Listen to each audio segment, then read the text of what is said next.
Hello दोस्तों, कैसे हैं आप सब। आशा करता हूं बढ़िया होंगे। तो मैं हूं सुंदर, आपका दोस्त, आपका होस्ट और आपका मेंटर। और आज मैं लेकर आया हूं एसएससी सीजीएल का एक और पेपर। आशा करता हूं कि आप सबकी तैयारी बहुत बढ़िया चल रही होगी। तो चलिए, इसी उम्मीद के साथ कि आपने पिछले पेपर बड़े अच्छे से लगा लिए होंगे। अभी हमने कुछ रीजनिंग के पेपर भी डिस्कस किए हैं।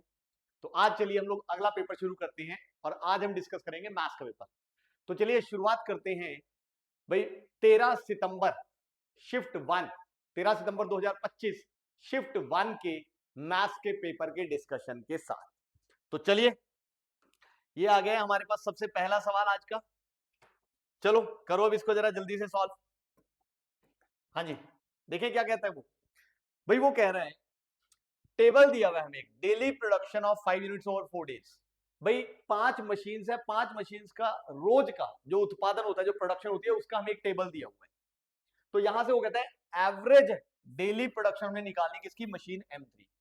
मशीन जो M3 है, यानी ये जो मशीन है, इसकी मुझे एवरेज निकालनी है। एवरेज का सिंपल सा सवाल है। एवरेज कैसे निकालते हैं, सबका जोड़ बटा में टोटल नंबर।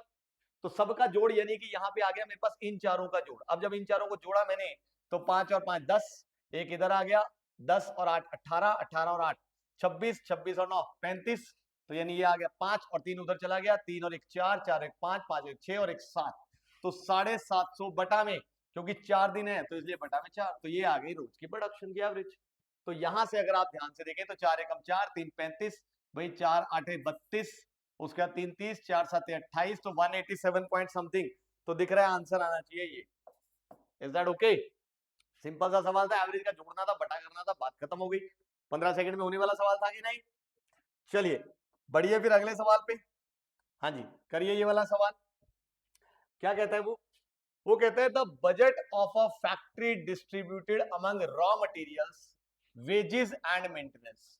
एक फैक्ट्री का जो है बजट है, वो बजट उन्होंने किस हिसाब से बनाया, रॉ मटेरियल जो कच्चा माल जो उनके पास आता है उसके लिए, फिर वेजेस मतलब कि जो उन्हें किराया वगैरह मजदूरी वगैरह जो भी देनी पड़ती है, एंड मेंटेनेंस, मेंटेनेंस यानी जो रख रखाव के लिए देना पड़ता है, वो इस रेशो में, इस अनुपात में उन्होंने रखा। ठीक। फिर वो कहता है ड्यूरिंग अ ईयर, एक साल के दौरान, the cost of raw materials rises by 12%। जो रॉ मटेरियल की कॉस्ट है वो 12% से बढ़ गई।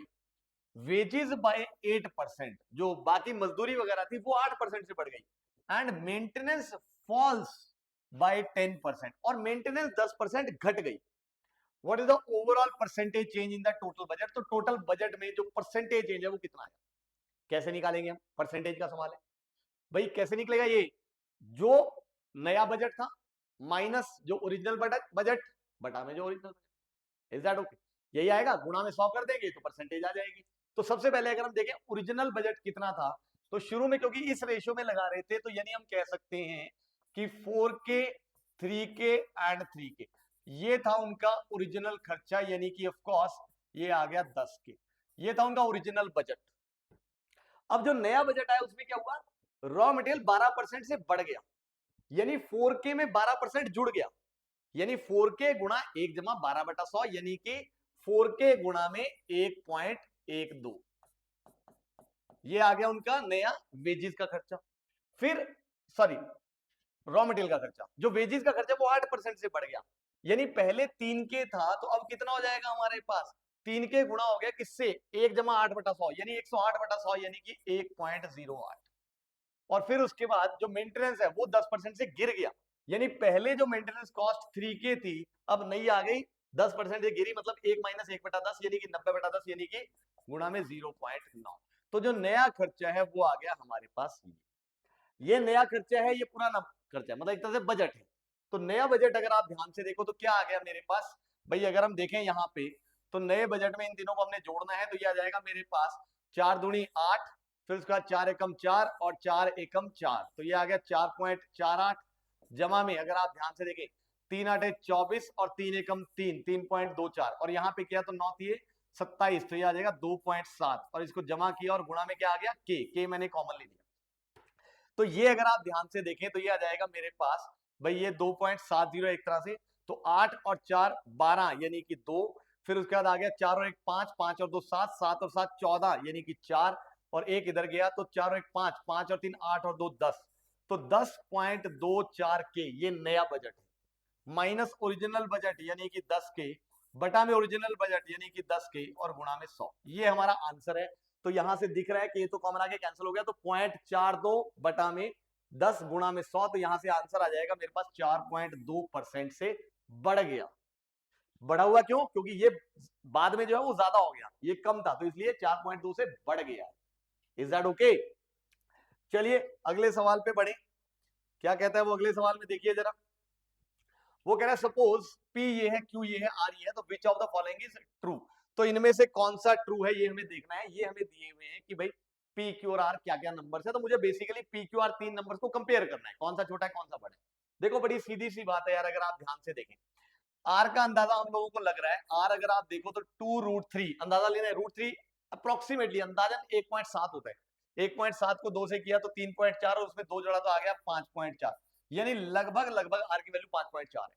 इसको Q को अगर हम देखें तो Q में आ गया √8, √8 मतलब 2√2, 8 को लिख लिया 2 गुणा 2 गुणा 2, तो 1 2 बाहर आ जाएगा, बाकी 2 में से, और 1 2 अंदर बच गया, तो 2√2, यानी 2 गुणा में √2 होता है लगभग 1.4। 1.4 को हमने किससे किया? 2 से, 2.8, और ये है हमारे पास लगभग 1.4, तो 2.8 जमा में 1.4 यानी कि आ गया हमारे पास 4 कितना बना, 2.8 और 1.4 यानी कि लगभग 4.1, यही बनेगा ना? गलत तो नहीं जोड़ रहे हैं? कुछ बच्चे बोली जा रहे हैं क्या यार, करके देख लो, 8 4 12, इधर तो ये आ गया 4.2, बिल्कुल ठीक तो कर रहा हूँ यार मैं, ऐसे ही बोले जा रहे हैं, यानी Q अंदाजन 4.2 है। अब अगर हम इसकी बात करें QP की, तो P का अंदाजा अगर हम लगाएं तो ये होता है 1.7 के आसपास, है ना? और √7 अगर तुम ध्यान से देखो तो ये लगभग लगभग होता है 2.6 के आसपास, तो ये आ गया 2.6, यानी इन दोनों को अगर मैं जोड़ूं तो ये आ गया 7 और 6 13, एक इधर तो 2 और 1 3 और 1 4, यानी कि 4.3 इधर, यानी लगभग लगभग अगर आप ध्यान दो ये काफी नजदीक जा रहे हैं। तो इसका मतलब इनमें से सबसे बड़ा तो R है। इसका मतलब अगर R सबसे बड़ा होना है तो यानी या तो ये वाला ऑप्शन है या ये वाला ऑप्शन है। अब P और Q को हमने कंपेयर करना है, तो इसको थोड़ा ध्यान से देखना पड़ेगा क्योंकि काफी नजदीक नंबर आ रहे हैं।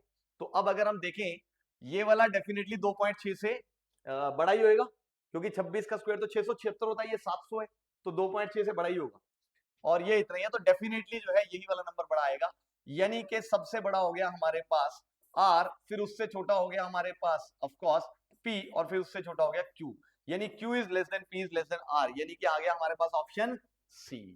ध्यान से, क्वेश्चन बनाने वाले ने बड़ा ध्यान से दिया है सवाल, ठीक है?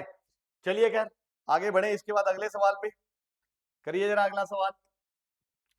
ये तो सिंप्लीफाई करने का है, मेरे ख्याल से आप सबको आता ही होगा, है ना? तो कर डालो इसको जल्दी से। देखो 7 माइनस ब्रैकेट्स को ध्यान से, ये है 3/8, ये है डिवाइड, इसको फिलहाल ऐसे रहने दो, यहाँ पे आ गया 1/8 जमा ये वाली ब्रैकेट 1/2 गुणा में 1 माइनस 1/4, यानी कि ये बन गया 3/4। एक ये वाली ब्रैकेट खत्म करो, इसको यहाँ करो, इसको यहाँ करो। अब यहाँ से अगर आप ध्यान से देखें तो ये आ जाएगा मेरे पास ऑफ कोर्स भाई 7 माइनस 3/8 डिवाइडेड बाई, अब ये बन गया मेरे पास 3/8, 1/8 जमा 3/8 यानी क्या बन गया हमारे पास 4/8, यानी ये आ गया 4/8, यानी 7 माइनस, अब यहाँ पे जब बीच में ऐसे डिवाइड आ जाता है तो हम इसको कर देते हैं गुणा और इसको लिख लेते हैं 8/4, तो ये कटा, तो 7 माइनस 3/4, तो 7 चौक 28, 28 माइनस 3 25, तो ये आ गया 25/4, यानी कि ऑप्शन डी। मुझे लगता है आप लोगों ने मेरे से तेजी से कर लिया होगा, है ना? खैर मैं तो समझाते हुए चल रहा हूँ इसलिए थोड़ा टाइम लग रहा है, बाकी आपके हिसाब से अगर मैं देखूं तो कोई सवाल में ज्यादा टाइम लगने वाली चीज थी नहीं, है ना? चलिए फिर बढ़िए अगले सवाल पे। हाँ जी, ये आ गया हमारे पास अगला सवाल, देखिए जरा अभी इसमें क्या कहता है। वो कहता है X and Y started a business, X और वाई ने मिलकर एक बिजनेस, एक व्यापार शुरू किया बाय इन्वेस्टिंग ₹60,000 एंड ₹90,000 रिस्पेक्टिवली, और उन दोनों ने किया इन्वेस्ट, एक ने 60,000 एक ने 50,000। ध्यान से, एक्स ने इन्वेस्ट किया 60,000 रुपए और वाई ने इन्वेस्ट किया 90,000 रुपए मतलब निवेश किया। आफ्टर 6 मंथ्स, 6 महीने बाद, यानी 6 महीने तक तो दोनों की ऐसी दोस्ती चलती रही, दोनों ने 6 महीने तक ये किया, नहीं दोनों ने नहीं किया, ध्यान से, x doubled his capital, x ने डबल कर दी, ठीक है, 6 महीने बाद ही एक्स ने अपनी कैपिटल डबल कर दी, यानी पहले जो 60,000 थी अब उसने उसके डबल करके 1,20,000 कर दी, ठीक है? And Y reduced his capital by 30,000, और वाई ने 30,000 रिड्यूस कर दी यानी कम कर दी, मतलब अब उसने कर दी अपनी 60,000। अगर आप ध्यान से देखें, अब वो कहते हैं इफ द एनुअल प्रॉफिट मतलब एक साल का, यानी इसने भी अपने पैसे ये 6 महीने के लिए और रखे और इसने भी ये पैसे 6 महीने के लिए और, तो एनुअल प्रॉफिट जो है वो इतना आया, यानी पूरे साल का जो सालाना जो उसका प्रॉफिट आया, जो मुनाफा आया वो 62,000 रुपए आया।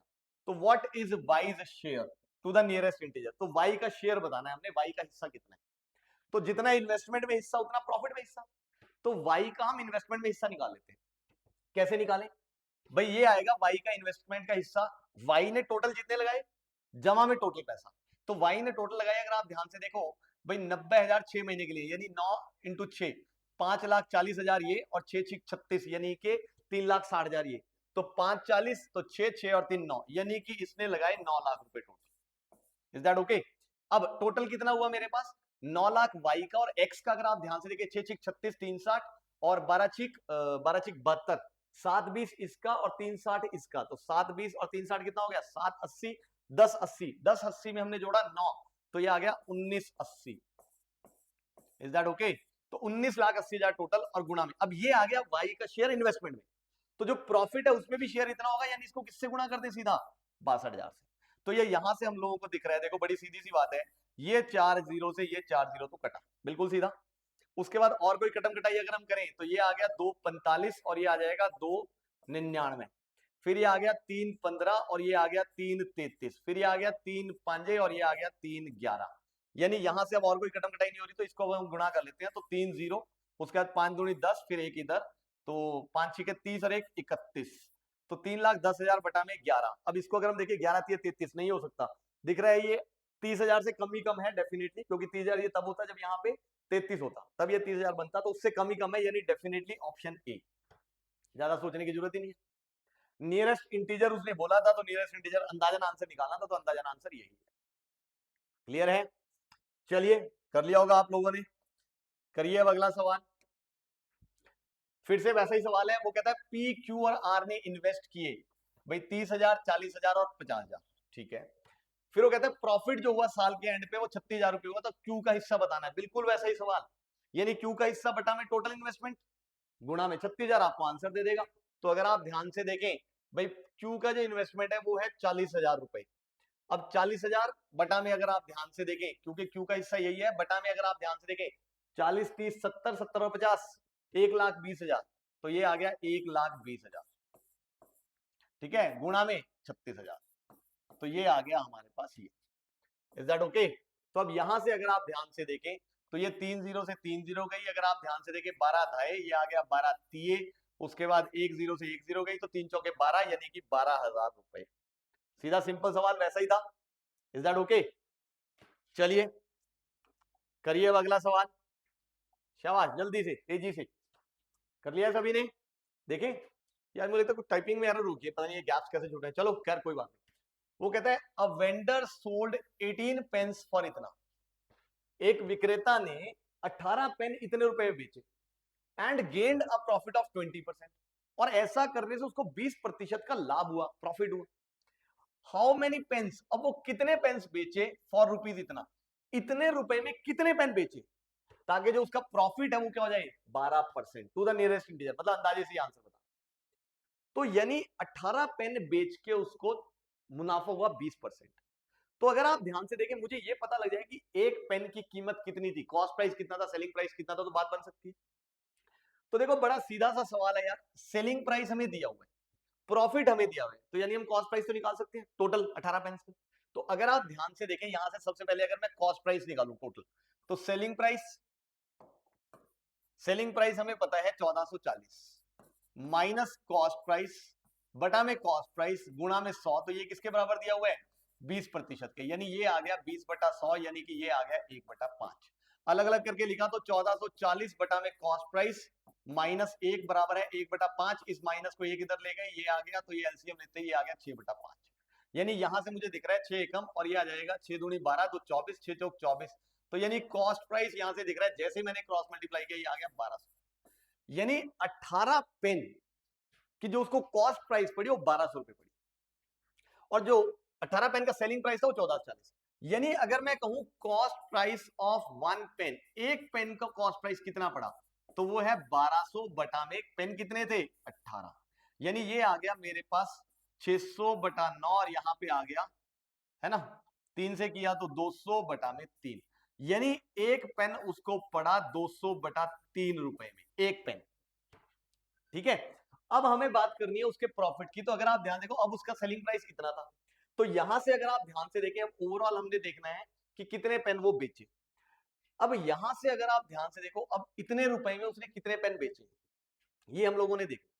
तो यहां से अगर हम ये मान लें कि भाई मान लो उसने एन पेन्स बेचे, ठीक है, उसने टोटल एन पेन्स बेचे, तो अगर आप ध्यान से देखो सेलिंग प्राइस ये है, यानी कि 1408 माइनस एन पेन्स का सेलिंग प्राइस एक का ये है, तो एन पेन्स का कॉस्ट प्राइस कितना पड़ा होगा उसको इतना, और बटा में क्या आ गया मेरे पास 200 बटा 3 गुणा में एन, ये आ गया उसका टोटल कॉस्ट प्राइस, और इसको किससे गुणा कर दिया हमने 100 से, तो ये आ गया उसका प्रॉफिट, यानी कि बराबर है 12।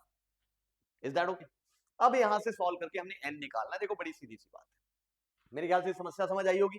अब इसकी कैलकुलेशन करते हैं, देखो ध्यान से, जब मैंने इसको अलग अलग किया तो ये देखो ये 100 चला गया यहाँ नीचे, यानी ये आ गया 4 3, ये आ गया 4 25, ठीक। अब इसको अलग अलग करके लिखा तो आ जाएगा 1408 बटा में 200 एन बटा 3, तो ये 3 चला गया ऊपर, और यहाँ पे -1 बना, मैं -1 को उधर ले जाऊं तो ये बन जाएगा 1 उधर, तो ये बन जाएगा 1 जमा 3 बटा 25, यानी कि 28 बटा में 25। Is that okay? तो अब यहां से 25 से किया 25 एकम, ये आ गया 25 8 8 से कट रहा है, ये 8 एकम 8 6 60 और 8 54 6 68 नहीं कट रहा, कोई बात नहीं, 4 से काट देते हैं, 4 दूनी और यहाँ पे आ गया 4 दिए 12 और 2 20, 4 5 20 और 2, मेरे ख्याल से अब ठीक है।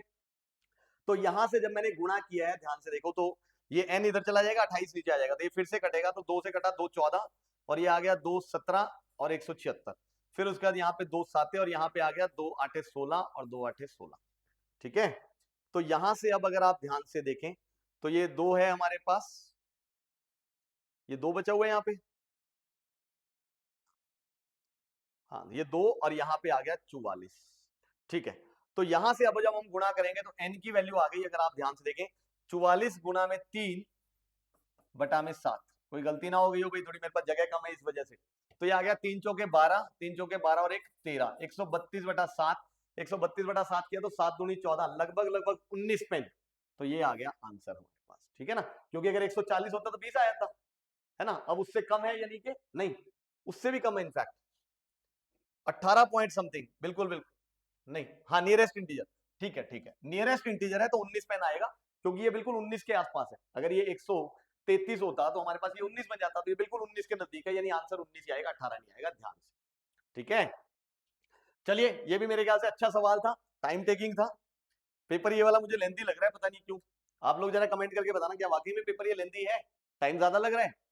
खैर वो कहता है from a 54 litre container of pure milk, पूरा दूध है उसमें 54 लीटर कंटेनर में, 9 लीटर आर रिमूव, उसमें से 9 लीटर हमने हटा दिया एंड रिप्लेस्ड बाय वाटर, वो 9 लीटर हटाया और उसमें उसकी जगह पानी डाल दिया, यानी 54 लीटर में से 9 लीटर हमने हटा दिया दूध, यानी दूध तो हटा 9 लीटर और 9 लीटर हमने पानी मिला दिया, यानी अभी भी बन ये 54 ही गया, बट इस 54 में क्या है 9 लीटर पानी है बाकी दूध है, यानी कि एक तरह से 45 लीटर जो है इसमें दूध है और 9 लीटर जो है इसमें पानी है, क्लियर है। अब वो कहता है the process is repeated 3 times in total, इसी सेम प्रोसेस को 3 बार किया गया, यानी पहली बार हटाया फिर दूसरी बार हटाया फिर तीसरी बार हटाया, what is the final quantity of milk left in the container, तो फाइनली ऐसा करने पे दूध कितना बच गया होगा, इज दैट ओके, समझ आ रहा है। तो अगर आप ध्यान से देखें भाई जब पहली बार हटाया तो दूध कितना कम हुआ है, अगर आप ध्यान से देखो, अगर आप ध्यान दो 9 लीटर कम हुआ है, यानी अगर हम परसेंटेज रेशियो वाइज अगर हम बात करें कितना कम हुआ है, तो पहले 54 लीटर था और 9 लीटर दूध निकल गया, यानी 1/6 हिस्सा पहली बार में निकल गया, अब दूसरी बार भी 1/6 निकला होगा, तीसरी बार भी 1/6 निकला होगा, बोलो हाँ कि ना, यानी फाइनली अगर हम देखें जब पहली बार 1/6 हिस्सा दूध का निकल गया, तो पहली बार में जो दूध बचा वो बचा 5/6, दूसरी बार फिर अगर देखें तो दूध कितना निकला है 1/6 निकला होगा, क्योंकि बिल्कुल ऐसे ही 9 लीटर निकाला गया, तो यानी फिर से दूध कितना बचा होगा 5/6, और तीसरी बार भी कितना दूध बचा होगा 5/6, यानी 3 बार करने के बाद दूध बचा है 5/6 गुणा 5/6 गुणा 5/6 गुणा किसका, टोटल का, और टोटल कितना था 54 लीटर। तो ये है हमारा आंसर अगर आप ध्यान से देखें। अब इसको अगर हम देखें तो 6 एकम और ये आ गया 6 निम 54, उसके बाद 3 दूनी और ये आ गया 3 तिये, उसके बाद अगर हम देखें 3 एकम और 3 दूनी तो ये आ गया 125/4, यानी कि 3 फिर उसके बाद 1 31 पॉइंट समथिंग, ये रहा 31 पॉइंट समथिंग, यानी 31.25 लीटर। समझ आया? सीधा समझने वाली चीज थी कि हमने क्या क्या करना है। ठीक है, चलिए अगला सवाल कर डालिए जल्दी से, ये आ चुका है। अब वो कहते हैं in a town the present number of employed people is 40,000। भाई एक गांव में टोटल जो एम्प्लॉयड मतलब जिनकी नौकरी लगी है वो टोटल कितने हैं 40,000 लोग हैं। If the number of employed main decreases by 4%, यानी जो उसमें से आदमी लोग जो नौकरी लगे हुए अगर हम उसको 4% से घटा दें, and number of employed women, और जो लेडीज जो जो वो लगी हुई है उनकी हम जॉब इंक्रीजेस, उनका नंबर हम इंक्रीज करते हैं 12%। यानी पहले कुछ मेन जॉब लगे थे, वुमेन जॉब लगी थी, मेन का नंबर हमने क्या किया 4% से डिक्रीज कर दिया, वुमेन का हमने 12% से इंक्रीज कर दिया। ऐसा करने पे टोटल एम्प्लॉयड पॉपुलेशन, यानी ऐसा करने पे टोटल नौकरी लगने वाले बंदे हो गए 40,480। तो कहता है what is the present number of employed main, तो ऐसा करने पे अभी करंटली कितने जो है आदमी लोग नौकरी लगे हुए ये हमने निकाला। तो देखो टोटल क्योंकि 40,000 लोग नौकरी लगे हैं तो हम मान लेते हैं कि एक्स मेन लगे हुए हैं और बाकी जो बच गए 40,000 में से, यानी 40,000 माइनस एक्स, ये वुमेन नौकरी लगी हुई है।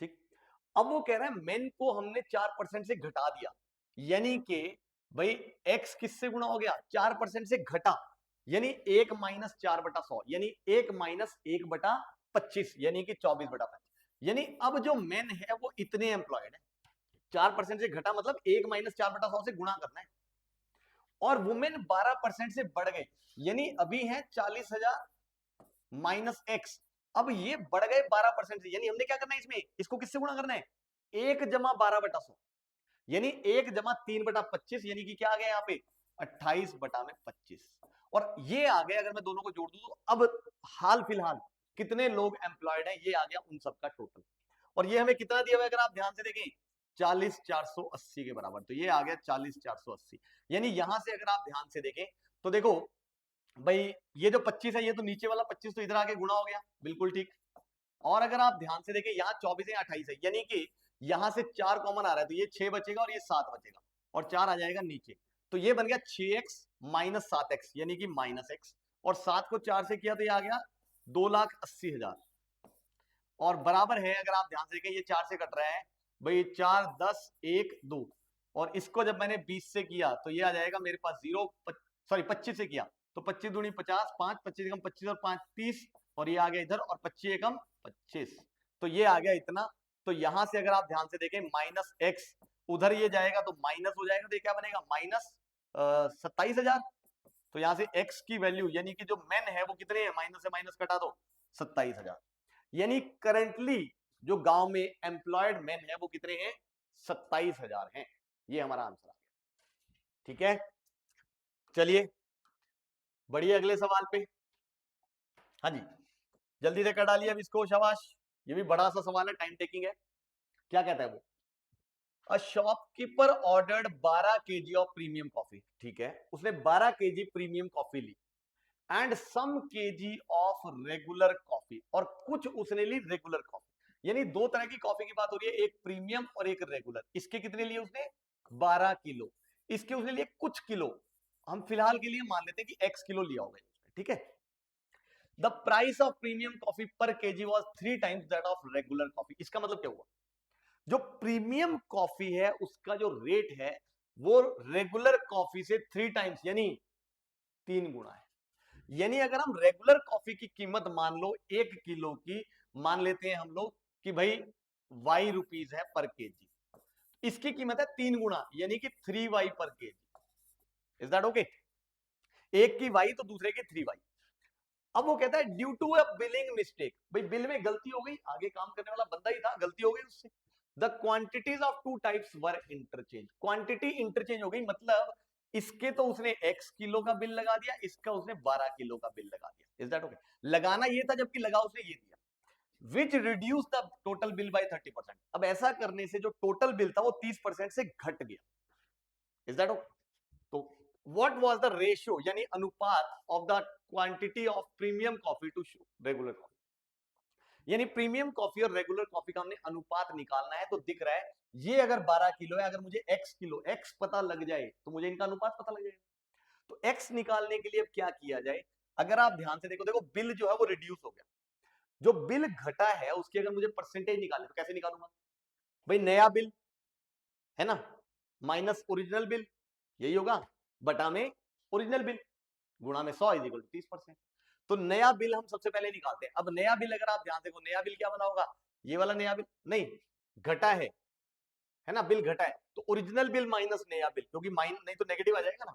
तो ओरिजिनल बिल उसका क्या बनना था, 12 इंटू 3 यानी कि 36y जमा में x इंटू वाई, ये बनना था ओरिजिनल बिल उसका, जो एक्चुअली बनना था अगर वो सही करता, माइनस अब जो बना है, जो बिल बना वो बन गया 3xy जमा में 12y, ये उसका बिल बन गया, और बटा में आ गया उसका ओरिजिनल बिल। ओरिजिनल बिल क्या है यहाँ पे, 36y जमा में x इंटू वाई, ये था ओरिजिनल बिल जो उसका बनना था। Is that okay? और गुणा में 100 तो बराबर है 30%, यानी कि ये आ जाएगा 30 बटा में 100, यानी कि 3 बटा में 10। अब इसको सिंप्लीफाई करना, देखो y तो ओवरऑल कॉमन आके कैंसिल हो रहे हैं, तो यहां क्या बच गया, अगर आप ध्यान से देखें तो ये बना मेरे पास 36 जमा में x बटा में 36 जमा में x, माइनस अगर आप यहां से ध्यान से देखें तो ये बन जाएगा मेरे पास 3x जमा 12 बटा में 36 जमा में x, और बराबर है 3 बटा में 10। मेरे ख्याल से ये दिख रहा है सभी को लिखा हुआ। तो अब यहां से अगर आप ध्यान दो, ये तो 1 है कट गया, ये 3 बटा 10 इधर आ गया, तो 1 माइनस 3 बटा 10 यानी कि 7 बटा 10, और ये किसके बराबर, 3x जमा 12 बटा में 36 जमा में x। अब गुणा करो, निकाल लो आंसर। तो ये जब इधर मल्टीप्लाई हुआ, 36 को 7 से किया तो 7 6 42, 4 7 21 और 4 25, 252 जमा में 7x बराबर है 30x और जमा में 120। यानी यहां से अगर आप ध्यान से देखो, 30x इधर आया तो ये बन गया माइनस 23x, और ये अगर 252 उधर गया तो ये बन जाएगा माइनस 142 मेरे ख्याल से, नहीं 132, सॉरी माइनस 132। तो यहां से दिख रहा है ये कट गया, तो जो x की वैल्यू है वो आ गई 132 बटा में 23, यानी इतना किलो रेगुलर टी उसने ली थी। अब हमने क्या निकालना था, अनुपात। तो अनुपात क्या आ गया, premium T upon regular, premium coffee upon regular coffee, तो यानी 12 किलो बटा में 132 बटा में 23, यानी 23 हो गई इधर गुणा। Is that okay? अब यहां से दिख रहा है 12 एकम 12, 12 एकम 12 और एक 12, तो ये आ गया आंसर मेरे पास 23 बटा में 11, यानी ऑप्शन डी। लेंदी क्वेश्चन था, मेरे पास थोड़ी जगह भी कम थी तो मैंने कंजूसे से लिखी है, बट मेरे को लगता है कि सवाल आप लोगों ने सॉल्व कर ही लिया होगा। सवाल बिल्कुल सीधा था, कोई इतनी कोई दिक्कत वाली बात नहीं थी, ऐसे क्वेश्चन हमने पहले ही बहुत किए हैं। ठीक, चलिए करिए अगला सवाल। अब क्या कहते हैं इस सवाल में, वो कहता है P और Q can together complete a job in 16 days. P और Q दोनों मिलके एक काम को 16 दिन में कर सकते हैं। Q and R together can complete it in 24 days. Q और R मिलके 24 दिन में कर सकते हैं। R and P together can do it in 32 days, और R और P मिलके इसको 32 दिन में कर सकते हैं। In how many days can P alone complete the job. तो P अकेला कितने दिन में इस काम को खत्म कर सकता है, ये हमने निकाला। सवाल समझ आ गया? वर्क एफिशिएंसी वाला क्वेश्चन है। तो देखो अगर P और Q 16 दिन में काम करते हैं तो P जमा Q की जो एफिशिएंसी आ गई वो आ गई 1/16। Q और R मिलके 24 दिन में करते हैं, यानी Q और R की मिलके एफिशिएंसी आ गई 1/24, और R और P मिलके यानी R और P की जो एफिशिएंसी है वो आ गई 1/32। अब हमने निकालना है P अकेला कितने दिन में कर सकता है, कैसे निकालें? ध्यान से देखो, अगर मैं इन तीनों को जोड़ दूं तो ये आ जाएगा मेरे पास 2P plus 2Q plus 2R बराबर है, अब 1/2 इधर आ गया और ये सब जुड़ गए तो 1/16 जमा 1/24 जमा 1/32, यानी यहां से हम तीनों की एफिशिएंसी का सम निकाल सकते हैं कि अगर तीनों मिलके काम करें तो उनकी एफिशिएंसी क्या आएगी। तो ये आ गया 1/2 गुणा में, अब ब्रैकेट में अगर आप ध्यान से देखें 16 24 32, यानी कि दिख रहा है एलसीएम आ गया 96, तो 16 6 96, 24 चौक 96 और 32 3 96, तो ये आ गया P जमा Q जमा R बराबर है 1/2 गुणा में, अगर आप ध्यान से 6 4 10 3 13, तो ये आ गया 13/96, यानी कि ये आ गया 13/192। यानी तीनों की जो मिलकर एफिशिएंसी है वो इतनी है। हमने निकालनी है पी के अकेले की एफिशिएंसी, क्योंकि अगर पी के अकेले की एफिशिएंसी आ गई तो पी अकेला कितने देर में काम करेगा हमें पता लग जाएगा। तो ध्यान से देखो, Q जमा R हमें पता है। Q जमा R क्या है, ध्यान से देखो, 1/24। तो मैं इसको उधर ले जाता हूं, तो P की एफिशिएंसी आ गई अकेले की 13/192 माइनस 1/24। 1/24। अब यहां से अगर आप ध्यान से देखें, मैं इसको अगर 8 से गुणा कर दूं तो ये आ जाएगा, सेम बन जाएगा 192 192, तो 13 माइनस 8, 5/192। तो ये आ गई P की एफिशिएंसी। तो अगर एफिशिएंसी P की है तो P अकेला कितने दिन में काम खत्म कर देगा, 192/5 दिनों में। और ये यहां से दिख रहा है क्योंकि मिक्स फ्रैक्शन में है, तो ये आ जाएगा 40 के आसपास है, क्योंकि 200 होता तो 40 के आसपास, यानी डेफिनेटली आंसर यही होगा। बाकी आप डिवाइड करके देख लो, चाहे आंसर यही निकल रहा है। Is that okay? तो ये भी था, 1-1.5 मिनट का सवाल तो था। चलिए, हो सकता है कईयों ने मेरे से जल्दी भी कर दिया हो, बहुत अच्छी बात है अगर ऐसा कोई है तो। बढ़िए, अगले सवाल पे फिर देखिए क्या कहते हैं। वो कहता है a trader sells one variety of sugar at this. भाई एक व्यापारी ने चीनी की एक वैरायटी है जिसको 36 रुपए पर किलो पे बेचा, इनकरिंग अ लॉस ऑफ 10%, और ऐसा करने पे उसको 10% का लॉस हुआ। Is that okay? Another variety at 48 रुपए पर किलो, और एक और वैरायटी जो उसने 48 रुपए पर केजी में बेचा, इनकरिंग अ लॉस ऑफ 20%, और ऐसा करने पे उसको 20% का लॉस हो गया। पहले 10% का लॉस हुआ और दूसरे वाले को 48 में बेचने 20% का लॉस हुआ। If he mixes the two variety in equal quantities, मतलब अगर 5 किलो इसके तो 5 किलो इसको, दोनों को मिक्स कर दिया, 10 किलो कर दिया।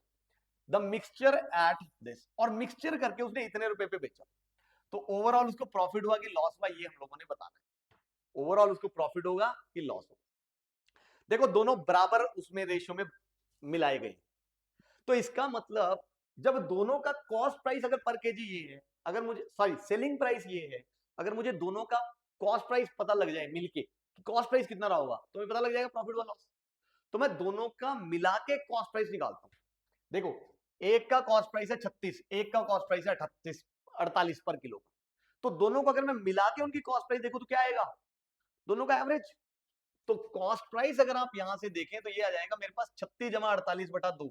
तो 48 में से 48 में 30 गया 78, 78 6 84, 84/2 यानी के 42, नहीं एक मिनट यार, 48 और 6 54, 54 और 30 84, यानी कि 84 रुपए का उसका कॉस्ट प्राइस पड़ रहा है। नहीं 84/2, ये क्या हुआ भाई, कुछ गड़बड़ बोल गया क्या मैं? एक बेचा उसने, अच्छा ओहो, ये कॉस्ट प्राइस थोड़ी है, sorry sorry sorry sorry sorry. एक बेचा उसने, अगर आप ध्यान से देखो 36 रुपए में, तो खरीदा कितने में, क्योंकि लॉस उसको 10% का हुआ है। ध्यान से, ये गड़बड़ हो गई मेरे से। तो लॉस अगर ये हुआ है तो यहां से हम कह सकते हैं कि भाई कॉस्ट प्राइस, लॉस कैसे निकालते हैं, cost price minus selling price बटा में कॉस्ट प्राइस गुना में 100 बराबर है 10%, यानी कि ये चला गया नीचे तो ये आ जाएगा 1/10। और यहां से दिख रहा है मेरे को, ये बन गया भाई 10 सीपी माइनस 360 बराबर है सीपी। तो 9 सीपी, तो सीपी आ गया अगर आप ध्यान से देखें 40 रुपए, यानी पहले का जो कॉस्ट प्राइस पड़ा वो 40 रुपए था। दूसरे वाले का अगर हम कॉस्ट प्राइस देखें, ये CP1 है, तो अगर हम दूसरे का देखें तो ध्यान से आ जाएगा CP2 माइनस 48 रुपए है ना, बटा में CP2 गुणा में 100 बराबर है 20%, तो ये आ गया 20, यानी ये इधर चला गया तो 20/100 यानी कि 1/5। तो यहां से मुझे दिख रहा है कि ये बन गया मेरे पास 5 CP2 माइनस 48 को 5 से किया 240 और बराबर है CP2, यानी ये इधर आया तो 4 CP, तो यहां से CP2 जो है दूसरे वाले का आ गया मेरे पास भाई 4 तो 60 रुपए, यानी एक का कॉस्ट प्राइस 60 रुपए, दूसरे का कॉस्ट प्राइस 40 रुपए। अब अगर मैं दोनों का कॉस्ट प्राइस मिक्स करने के बाद निकालू, क्योंकि दोनों बराबर अनुपात में किए हैं, तो दोनों का मिक्स्ड कॉस्ट प्राइस क्या आ जाएगा, नया कॉस्ट प्राइस वो आ गया दोनों का ऑफ कोर्स एवरेज, यानी 60 40 जमा 60/2 यानी कि 50 रुपए, यानी उसको 50 रुपए की कॉस्ट पड़ रही है, जो वो बेच कितने में रहे हैं 42 रुपए में, यानी डेफिनेटली उसको क्या हुआ है लॉस।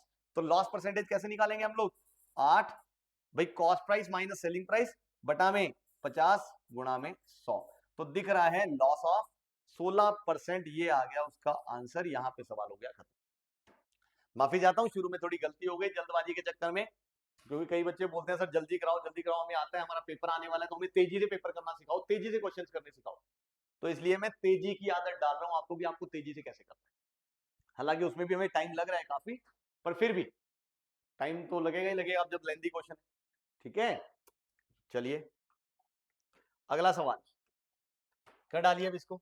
वो कहता है what is the area of a sector of a circle with radius 9 centimetre and central angle.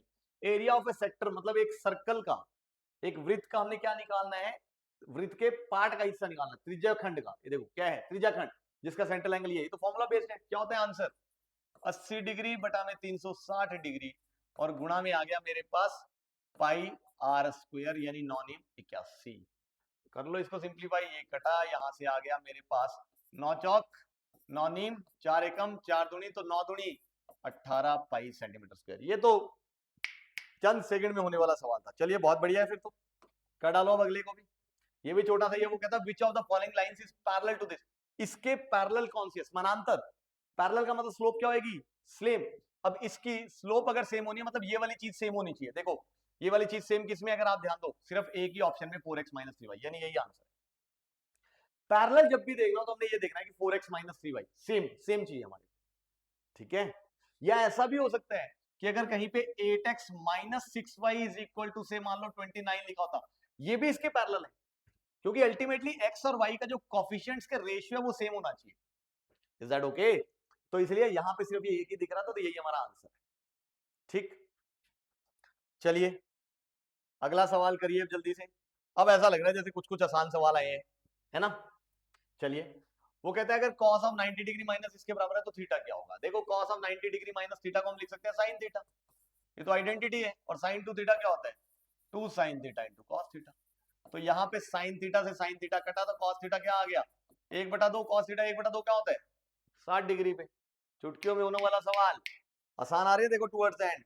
इसीलिए मैं आपको कहता हूँ देखो पेपर को ध्यान से करना है आपने, ये नहीं कि हर एक क्वेश्चन पे टाइम लगाना है, तेजी से निकालते जाओ जो लग रहा है कि क्वेश्चन निकल रहे हैं। देखो लास्ट की तरफ आसान आ रही है, तो जिन्होंने शुरू में टाइम खपा दिया वो कर नहीं पाएंगे पेपर को, और जिन्होंने तरीके से सोच समझ के किया पेपर कि भाई हम क्वेश्चन पढ़ते हैं और उस हिसाब से डिसीजन लेते हुए चलते तो जल्दी से, वो फायदा ले जाएंगे। Is that okay?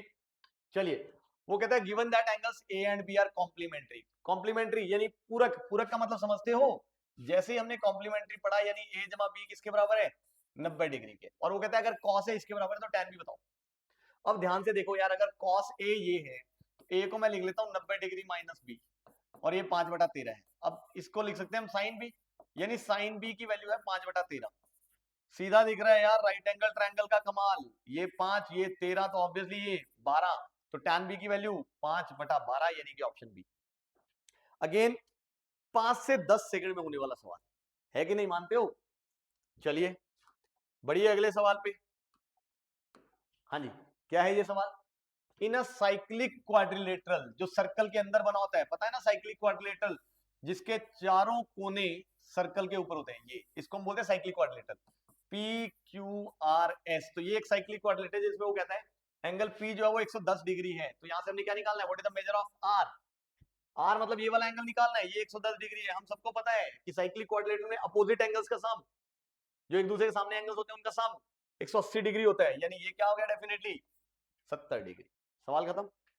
Is that okay? चलिए अगला करिए फिर। वो कहता है a milkman mixes water with pure milk.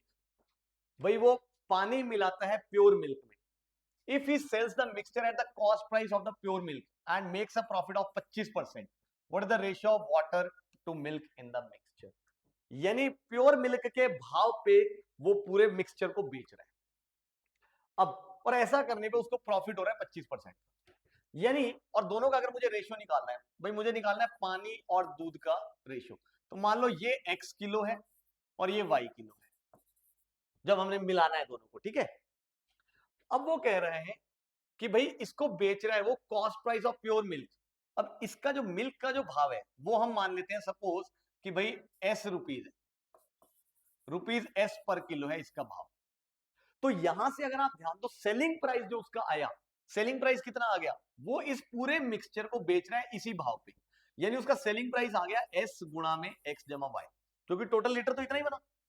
और भाव कौन सा लगाया, वो दूध वाला, यानी तो ये आ गया उसका सेलिंग प्राइस। और अगर मैं उसके कॉस्ट प्राइस की बात करूं तो कॉस्ट प्राइस उसको सिर्फ y पे देने पड़े इतने रुपए, यानी कि S इंटू वाई। ये आ गया उसको कॉस्ट प्राइस, क्योंकि खरीदने में तो सिर्फ उसने दूध ही खरीदा ना, तो दूध कितना खरीदा, y किलो, और उसे लिया किस रेट, उसका रेट क्या है, s रुपए, तो ये आ गया। अब उसका प्रॉफिट यानी कि माइनस और बटा में ऑफ कॉस्ट, कॉस्ट प्राइस और गुणा में 100 बराबर है 25%। तो यहां से मुझे दिख रहा है ये 100 नीचे गया, ये आ गया 1/4, तो ये बन गया s इंटू एक्स जमा वाई बटा में s इंटू वाई, ये है एस वाई बटा एस वाई माइनस 1, तो ये बनेगा मेरे पास एक बनेगा, उधर जाएगा तो 1/4 जमा 1 यानी कि 5/4, और यहाँ पे दिख रहा है एक्स कट गया, तो ये आ जाएगा 4x जमा में 4y बराबर है 5y, यानी कि 4x बराबर में y, यानी कि पानी बटा में दूध, यानी x बटा y क्या आ गया 1/4, यानी ऑप्शन बी। ये भी मैंने लास्ट तक वैसे ही करके दिखाया, आंसर तो यही दिख गया था, कईयों ने तो यही मार्क ही कर दिया होगा कि सर अब तो आंसर ही आ गया, क्यों टाइम पास कर रहे हो, है कि नहीं। चलो बहुत बढ़िया, करते हैं अगला सवाल, करिए जल्दी से, शाबाश। क्या कहता है वो, two cyclist start from the same point on a circular track of length 900 metre. ये एक सर्कुलर ट्रैक है, दो साइक्लिस्ट ने एक ही पॉइंट से शुरू किया, 900 मीटर का ये टोटल साइकिल ट्रैक है, 7 बजे दोनों ने शुरू किया, राइड इन अपोजिट डायरेक्शन, यानी अगर एक इधर चला तो दूसरा इधर चला, ठीक। Their speeds are 6 kilometre per hour and 9 kilometre per hour, दोनों की स्पीड, एक की 6 किलोमीटर पर आवर है और एक की स्पीड 9 किलोमीटर पर आवर है। At what time they meet for the fourth time, चौथी बार किस टाइम पे मिलेंगे, और हमें टाइम दिया हुआ है ऐसे, 7 बजे शुरू किया है तो चौथी बार किस टाइम पे मिलेंगे, यानी अगर मुझे ये पता लग जाए कि पहली बार कितनी देर के बाद मिलते हैं, वो कितने मिनट के बाद मिलते हैं, तो चौथी बार कितने टाइम के बाद मिलेंगे पता लग जाएगा, तो हम उनकी पहली मीटिंग का टाइम निकालते हैं, उनको पहली बार मिलने में कितना टाइम लगेगा। देखो पहली बार मिलने के लिए भाई दोनों ने कुछ ना कुछ डिस्टेंस कवर किया है, और दोनों ने मिलकर डेफिनेटली ये पूरा, क्योंकि ये इधर से ऐसे चल रहा है, ये इधर से चल, मान लो कि ये यहां पहुंच गया होगा, उतनी देर में ये यहां पहुंच गया होगा, तभी तो ये पहली बार मिले हैं। यानी दोनों पहली बार मिलने के लिए इसने इतना डिस्टेंस, इसने इतना डिस्टेंस, यानी दोनों ने मिलकर 900 मीटर पूरा कवर कर लिया होगा, तो जो दोनों का मिला के जो डिस्टेंस है वो 900 मीटर है। और अगर आप ध्यान से देखो दोनों की अगर मैं रिलेटिव स्पीड निकाल लूं तो मुझे टाइम पता लग जाएगा। तो ध्यान से देखो रिलेटिव स्पीड एक की 9 है, एक की 6 है, और दोनों अपोजिट डायरेक्शन में, तो बोलो रिलेटिव स्पीड क्या है दोनों की, 15, यानी कि जो स्पीड है वो आ गई मेरे पास 15 किलोमीटर पर आवर, और जो उन्होंने डिस्टेंस कवर किया वो पहली बार मिलने के लिए वो किया 900 मीटर। अब क्योंकि ये किलोमीटर में है तो 900 मीटर यानी 900 बटा 1000 किलोमीटर। तो ध्यान से देखो अगर मैं टाइम की बात करूं तो टाइम कितना लगा होगा, अगर आप ध्यान से देखें तो ये आ गया डिस्टेंस बटा में स्पीड यानी कि गुणा में 15, तो ये आ गया 3 और ये आ गया 5, तो यहां से आ गया 3/50 घंटे लगे उनको, इतने घंटे लगे। अब हमें तो मिनट्स में चाहिए, यानी मिनट्स में चाहिए तो हम क्या करते हैं इसको 60 से गुणा, तो यहां से अगर आप, यही है ना डिस्टेंस बटा में स्पीड, तो इतना घंटे लग गए उनको, तो यहां से अगर आप ध्यान से देखो ये 0 से 0 कटा तो 18/5 मिनट, मतलब पहली बार वो मिल रहे हैं इतने मिनट के बाद, इतने मिनट के बाद, यानी पहली बार वो मिल रहे हैं, पहली मीटिंग अगर मैं इसको T1 कह दूं तो पहली मीटिंग हो रही है 3 मिनट और उसके बाद 3 मिनट और 30 second, 3 minute and 30 seconds, 30 second जो होगा, नहीं 30 सेकेंड थोड़ी होगा, क्या कर रहे हैं, नहीं नहीं नहीं नहीं 30 सेकेंड नहीं होगा, 5 दिए 15 पॉइंट और उसके बाद आ जाएगा 3 30, तो 3.6 मिनट के बाद, ध्यान से 3.6 मिनट के बाद पहली बार मिले, तो चौथी बार कितनी देर के बाद मिलेंगे भाई, गुणा में 4, तो 3.6 गुणा में 4, तो ये आ जाएगा 4 6 24 और 2 तो 3 4 दिए 12 और 2 14, 14.4 मिनट्स के बाद, यानी डेफिनेटली अगर आप ध्यान से देखो 14 मिनट लगेंगे लगेंगे, उसके बाद कुछ सेकंड्स भी लगने हैं, तो 14 मिनट वाला आंसर सिर्फ यही है, तो 7:14 और 24 सेकंड, चाहो तो आप इस 4, ये जो 0.4 मिनट है इसको आप सेकंड्स में निकालो तो 6 चौक 24 दिख रहा है, 24 सेकंड ही आएंगे, ये 14.4 मिनट, ध्यान से, यानी 14 मिनट पूरे और 0.4 मिनट, 0.4 मिनट का मतलब गुणा में 60 करेंगे तो 6 चौक 24 यानी 24 सेकंड आने वाले हैं, ध्यान से, 14.4 मिनट का मतलब ये नहीं कि 14 मिनट और 4 सेकंड, ध्यान से 14.4 मिनट, तो इसको हमें सेकंड में करने के लिए गुणा बाय 60 करना पड़ेगा 0.4 को, एम आई क्लियर। चलिए बढ़िए फिर अगले सवाल पे, हाँ जी ये है अगला सवाल, क्या कहता है वो इसमें देखिए जरा जल्दी से, हाँ जी वो कहता है in a triangle DEF and PQR, दो ट्रायंगल की बात हो रही है, DE बराबर है PQ, फिर उसके बाद EF बराबर है QR, और फिर उसके बाद वो कहता है FD, यानी कि FD है किसके बराबर, RP के बराबर। तो वो कहता है विच कॉन्ग्रुएंस शोज द क्राइटेरियन, कि ये ट्रायंगल क्राइटेरियन वही दिख रहा है तीनों साइड से, तो SSS सवाल ही मैंने तो पढ़ने में इतना टाइम लगा दिया, इतनी देर में तो आप लोगों ने आंसर ही निकाल डाला होगा, है ना। चलिए अगला सवाल, तो शुरू के ही देखो लेंथी थे, बाद के छोटे आ रहे हैं क्वेश्चन, तो इसीलिए मैं बार बार कह रहा हूं कैंडिडेट्स कि आपको ये देखना है भाई कि भाई कहां पे पेपर छोटा है, कौन से क्वेश्चन छोटे हैं। अगर वो आपने छांट के कर लिए, शुरू के ध्यान से देखो, यहाँ पे जो 12-13 क्वेश्चन थे वो काफी टाइम कंज्यूमिंग थे, पर अगले वाले 12-13 में टाइम नहीं लग रहा है, तो इसलिए अगर आपकी डिसीजन मेकिंग अच्छी होगी पेपर के दौरान, तो डेफिनेटली आपको फायदा मिलेगा ही मिलेगा। चलिए खैर अगला सवाल आ गया, अब बस covers 30% of journey at a speed of 24 kilometre पर, यानी जितनी भी उसकी टोटल जर्नी है उसका 30% वो 24 किलोमीटर पर आवर की स्पीड से जाता है, and the remaining distance at a speed of 36 kilometre, और जो बाकी डिस्टेंस बच गया उसको वो 36 किलोमीटर पे लेके जाता है। What is the average speed of the bus during the entire journey, तो उसकी एवरेज स्पीड ओवरऑल क्या रही होगी। देखो हम मान लेते हैं कि टोटल 100 किलोमीटर का डिस्टेंस है, ठीक है। अब मुझे इसकी निकालनी है स्पीड, यानी 100 बटा में जो उसकी हमारे पास टोटल स्पीड आएगी, बोलो मानते हो कि भाई, अगर टाइम मिल जाए हमें, सॉरी 100 बटा में टाइम, अब टाइम कितना लगा है, देखो इस स्पीड से उसने 30% कवर किया, यानी इस स्पीड से उसने इसके हिसाब से 30 किलोमीटर, तो उसको टाइम कितना लगा होगा, 30 बटा में 24, इतना उसको टाइम लगा होगा ये वाला डिस्टेंस कवर करने। और अगर आप ध्यान से देखो, बाकी उसने इस स्पीड से किया, तो बाकी को कवर करने के लिए, यानी 70 किलोमीटर को कवर करने के लिए उसको कितना टाइम लगा होगा, 70 बटा 36, तो टोटल टाइम कितना लगा, इतना। तो उसकी स्पीड ओवरऑल कितनी रही, यानी कि 100 बटा में ये। अब इसको कर लो सिंप्लीफाई, तो ये आ गया 100 और बटा में, अगर मैं यहाँ पे देखूं भाई, इसको कर लेता हूं मैं 3 से गुणा, ताकि 24 72 बन जाए, इसको मैं 2 से कर लेता हूं ताकि 37 दूनी 72 बन जाए, तो ये ऊपर चला गया 72, और यहाँ पे आ गया 90 और 140, 140 और 90 230, यानी कि ये उसकी स्पीड रही होगी। अब इसको डिवाइड कर लो, ये एक जीरो कट गया, तो 720 को हमने करना है 23 से। ऑप्शन अगर हम देखें भाई, 23 69, यानी 30 से तो ऊपर ही है, 23 69 तो तब होता जब यहाँ पे 690 होता, यानी 30 से ऊपर की स्पीड है, यानी कि 31.3, डेफिनेटली डिवाइड करने की जरूरत ही नहीं है, सीधा दिख रहा है, ऑप्शन से ही पता लग रहा है। ऑप्शन ध्यान से बार बार कह रहा हूं, ऑप्शन पढ़ोगे टाइम बचेगा, इज दैट ओके। चलिए अगले सवाल पे कर डालिए जल्दी से, ये भी छोटा सा ही है। Area of a sector of a circle of radius this and central angle, ये बिल्कुल सीधा दिख रहा है, तो 120 बटा 360, यानी कि 1 बटा 3 गुणा में पाई आर स्क्वायर, यानी कि 36, यानी आंसर क्या आ गया 12 पाई। ये तो मुझे लगता है 5 सेकंड, मानते हो 5 सेकंड में होने वाला था, आपको 5 सेकंड में ही करना था। चलिए ये आ गया अगला सवाल, क्या कहता है वो, कि अगर टी ये है तो T square minus 6 root 2, 6 root 6 क्या आएगा। तो ध्यान से देखो यार, टी स्क्वायर आप निकालना चाहो निकाल लो, जल्दी से निकलेगा यार। 6 जमा 3 का स्क्वायर 9, ए प्लस बी का होल स्क्वायर, 6 जमा 3 नहीं कि, यानी कि 6 जमा 9 15, और 15 जमा में 6 रूट 6, तो यहां से आ गया टी स्क्वायर माइनस 6 रूट 6 की वैल्यू आ गई 15, तो आंसर आ गया डी। ठीक है, सीधा सवाल था, बिल्कुल स्क्वायर ही करना था और कुछ भी नहीं करना था। What is the radian in 135 degree, ये तो हम लोगों को रटा होता है रिलेशनशिप, 180 डिग्री बराबर है पाई रेडियन, यानी कि 1 डिग्री बराबर है पाई बटा 180 रेडियन, तो 135 डिग्री सीधा 135 को गुणा करना है पाई बटा 180 से। इसका शॉर्टकट भी आप लोगों को बताया हुआ है, खैर मैंने पूरा करके दिखा दिया, जब सिंप्लीफाई करोगे तो 3 पाई बाय 4, यानी ये आ गया आंसर, और यहाँ पे जो हमारा सवाल है वो गया खत्म। इनफैक्ट इसी के साथ हमारे जो आज के मैथ्स के जो पेपर हैं वो 25 के 25 सवाल सॉल्व हो गए हैं। देखा आपने, मतलब टोटल लगभग लगभग हमें मिनट लगे 48-49 मिनट पेपर को डिस्कस करने में, जिसमें से अगर आप ध्यान से देखो तो 27-28 मिनट के करीब लगे शुरू के 12 क्वेश्चन पे, जबकि अगले 12-13 क्वेश्चन पे हमें सिर्फ और सिर्फ 20 मिनट लगे विद डिस्कशन। यानी अगले 12-13 क्वेश्चन को करने में अगर मैं वैसे देखूं तो हद से हद हमें 12 से 13 मिनट लगेंगे, और मैथ्स में 12-13 क्वेश्चन बहुत होते हैं, ध्यान से। तो समझ रहे हो कैसे हमें पेपर में क्या डिसीजन लेना है, पेपर को कैसे करना है, ये बहुत इंपॉर्टेंट है।